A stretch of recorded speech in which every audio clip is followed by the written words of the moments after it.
Halo anak-anak, selamat pagi, salam sehat. Ah, apa kabar kalian setelah akhir pekan liburan? Gimana kabar kalian? Pak Denny harap sehat selalu dan selalu dalam lindungan Tuhan. Oke, pada pagi hari ini kita akan kembali lagi beraktivitas untuk melanjutkan pembelajaran kita untuk tematik di kelas 3 ini. Namun sebelum mengawali pembelajaran ini, anak-anak Pak Denis hantarkan kita ke dalam doa sehingga Roh Kudus memberikan pencerahannya kepada kita untuk melaksanakan pembelajaran online ini. Oke anak-anak, kemarin kita udah melalui pembelajaran subtema 1 ya. Udah selesai dari pembelajaran 1 sampai pembelajaran 6. Dan hari ini kita akan masuki subtema 2. Masih tentang tema yang sama, itu pertumbuhan dan perkembangan makhluk hidup.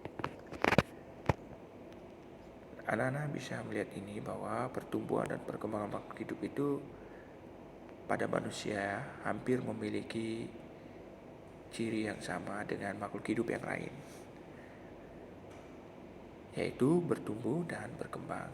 Tidak ada yang membedakan di dalam hal itu. Nah, pertumbuhan manusia terjadi sejak dalam kandungan. Semua, bukan hanya manusia, binatang, hewan, apapun, semua dalam kandungan. Namun yang membedakan adalah proses pertumbuhannya. Manusia memiliki akal dan nurani, sedangkan yang lain tidak memiliki itu. Nah, anak-anak ketika melihat bahwa pertumbuhan dan perkembangan pada manusia itu mulai dari bayi hingga dewasa, itu menunjukkan bahwa manusia berkembang dan terus bertumbuh dipengaruhi oleh beberapa faktor ya. Faktor-faktor yang mempengaruhi itu makanan, minuman ya. Faktor yang kedua itu faktor lingkungan, faktor sosial, dan macam-macam yang mempengaruhi pertumbuhan dan perkembangan. Nah, mari kita lihat yang mempengaruhi faktor perkembangan manusia. Nah, ini kita masuk ke pelajaran 1. Kalian bisa melihat di gambar ini bagaimana proses pertumbuhan mulai dari bayi kemudian merangkak bisa berjalan. Itu sudah kita alami atau sudah sejak anak-anak alami sebelumnya ya. Waktu bayi anak-anak mengalami proses pertumbuhan. Coba ingat-ingat kembali. Anak-anak mungkin bisa mengingat kembali bagaimana proses pertumbuhan kalian. Mungkin sewaktu bayi belum bisa ingat, bisa ditanyakan ke mamanya atau papanya, gimana aku bayi dulu, apakah aku nangis waktu jatuh atau enggak gitu, atau aku tertawa saat melahirkan. Enggak mungkin ya, pasti semua bayi menangis saat melahirkan. Kemudian ada juga setelah mulai dewasa, kemudian kalian mulai melihat bahwa pada saat masih bayi itu kekuatan memegang sesuatu benda itu sangat dipengaruhi oleh kekuatan juga, kekuatan tangan kalian atau kekuatan tubuh kalian. Nah, ketika kalian memegang waktu bayi atau kecil, memegang sebotol ini aja itu masih jatuh, masih kadang-kadang jatuh, nggak kuat. Tapi setelah pertumbuhan badan kalian semakin besar, ya, memegang sesuatu benda yang berat apapun bisa kalian lakukan. Itu contohnya ya anak-anak. Nah, ini ada pertanyaan ya. Seperti yang tadi, apakah kamu mengalami pertumbuhan dan perkembangan seperti Udin? Nah, kalian bisa membuka buku tematik ya, buku paket yang ada di kalian miliki. Itu ada beberapa pertanyaan ya, beberapa pertanyaan informasi tentang pertumbuhan dan perkembangan kalian, entah dari bayi atau saat ini. Kalian bisa bertanya, membuat wawancara. Misalnya contoh wawancara ya. Di sini ada tentang perkembangan, misalnya berat badan. Ini berat badan, tinggi badan. Kemudian kemampuan saat berjalan atau merangkak. Ini kalian bisa buat dalam sebuah pertanyaan. Pertanyaan bebas saja di dalam wawancara. Buatlah pertanyaan ini, ditulis ya. Di dalam ini buku paket yang ini dibuat 5 aja pertanyaan. Lalu setelah kalian bertanya, misalnya contoh, apakah saat bayi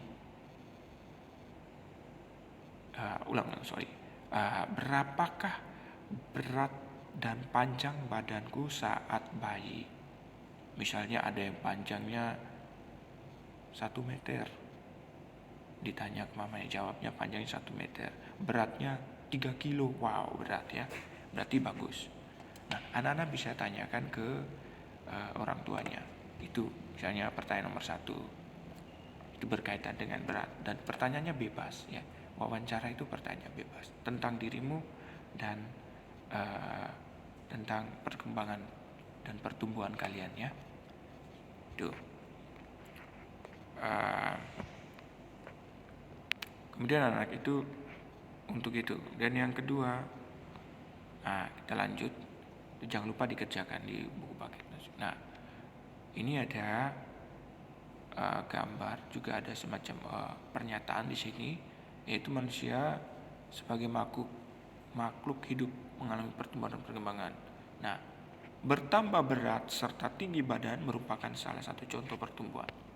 Jadi kalau anak-anak ada pertambahan berat, misalnya dari 5 kilo naik 10 kilo, 10 kilo naik 15 kilo, itu berarti mengalami pertumbuhan. Kalau enggak mengalami pertumbuhan, berarti berat badanmu tetap tidak berkembang. Itu berarti gizimu kurang ya. Jadi anak-anak harus lebih berbanyak makan yang gizi, makanan yang sehat, sehingga berat badan dan pertumbuhan kalian semakin bagus. Siapa yang di sini semasa liburan terus pembelajaran online, berat badannya bertambah, pasti bertambah. Pak Denis yakin itu. Nggak ada yang enggak.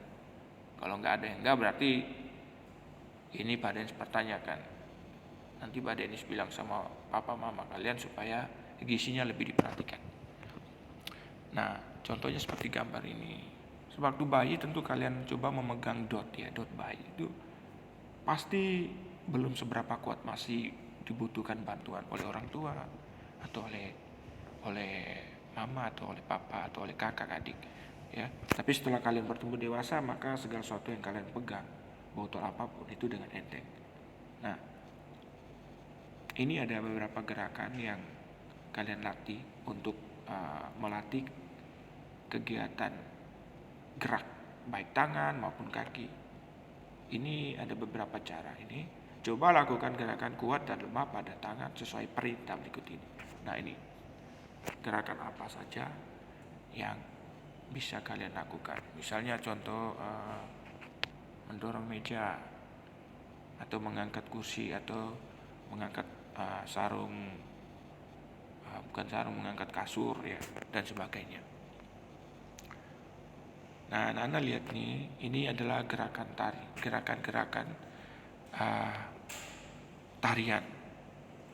Macam-macam sekali gerakan tarian. Kalian bisa lihat gerakan-gerakan.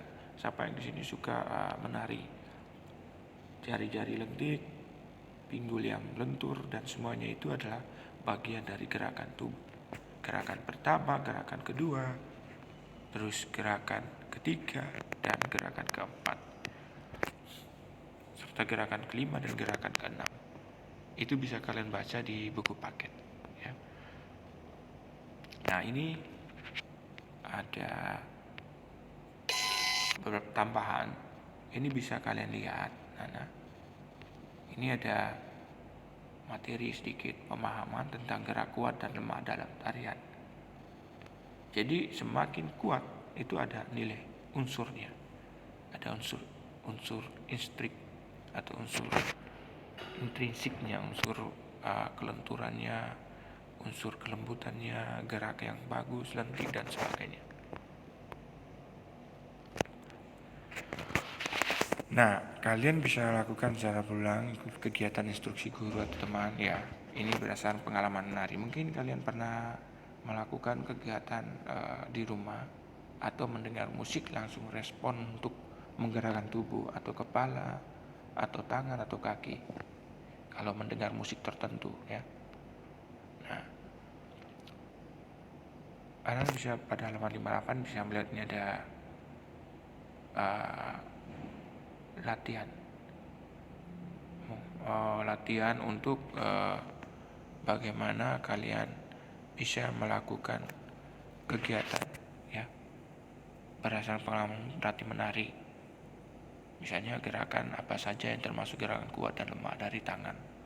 Kalau kuat itu seperti apa, kalau lemah itu seperti apa. Oke anak-anak, kita lanjut nanti di sesi yang kedua. Nanti akan pada ini lagi. See you next.